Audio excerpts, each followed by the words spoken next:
Hello, I'm Tim Alden with Alden School of Leather Trades. Today's Tuesday tip, I'm going to talk to you a little bit about swivel knife finesse. It is often called the most important part of floral carving. But if you're looking for refinement in your floral carving, everything is the most important part. What I've done here is drawn a large version of the swivel knife blade. We're going to call the pointed edge of the angle blade the cutting edge, and the back side the leading edge. A lot of times people, when they're starting to floral carve, their curves will end up being a little bit flat. Their petals, they won't have a lot of curve to them and bulbiness. When you go to bevel, it really helps to have everything nice and full and flowing. One of the things you can do to make sure that your curves are full and round is if when you're cutting a curve, like right here, you hang the leading edge to the outside of the curve. The cutting edge is on your line, but the leading edge always hangs out to the outside of that curve. And the more you hang the leading edge out, the fuller your curves will be. First, I'm going to show you a couple of different practice techniques you can use to build dexterity in your fingers and help you with your swivel knife work. The first one I'm going to do is a zigzag. And it's important to have your swivel knife straight up and down. If you tip it from side to side, then you'll get undercuts. You can tip it back as you're going around tight corners, but this really helps with your dexterity and making tight curves.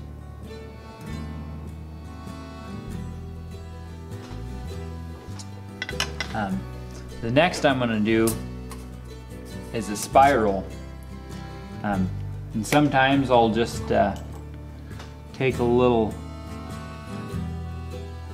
circle template. I'll put in a large circle,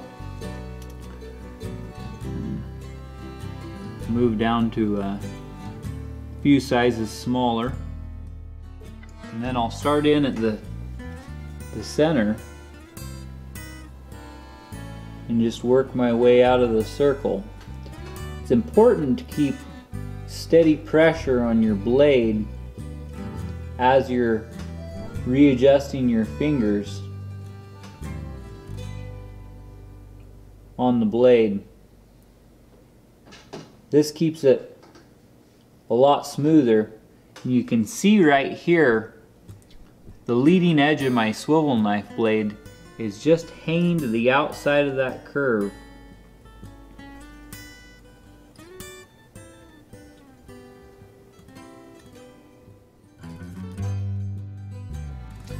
Another good group to do is just start in, make a nice curve, and lighten up at the end. And we're going to put a group of these coming into each other. We're going to envision a straight line that we're falling into right there.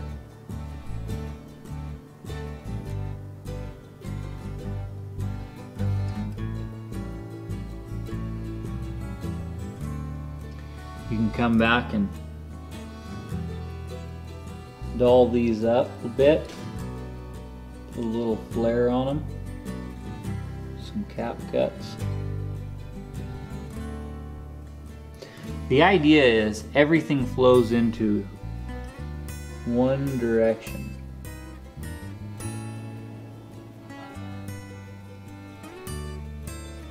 A little bit of shading there.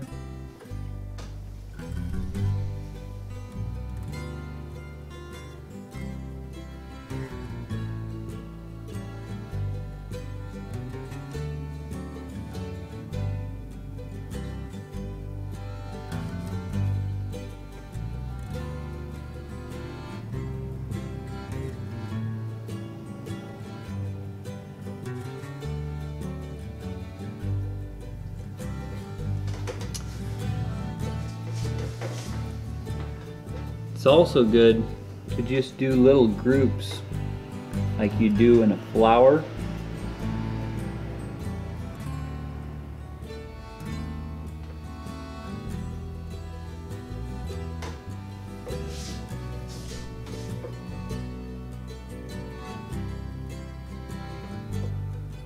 Or in the inside of a leaf petal.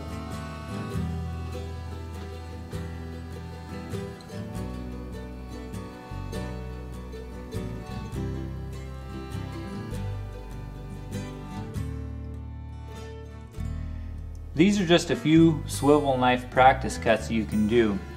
It's good to practice both left and right hand directions. Some people have natural talent with a swivel knife, but when it comes down to it, if you practice, you can get better. And it's one of those things that the more you practice, the better you're going to get. In the near future, we're going to have on our website a downloadable file. That way you can print out swivel knife practice cuts, swivel knife groups that you can work on. It's not easy to look at a blank piece of leather when you're starting out and just start cutting stuff in. So if you want, check back with our website. Hopefully in the near future we'll have a downloadable file on the resources page. That way you can trace on some swivel knife cuts to practice. Well, thanks for stopping by for Tuesday Tips. To find out more about what we do, check out our website at leathercraftingschool.com.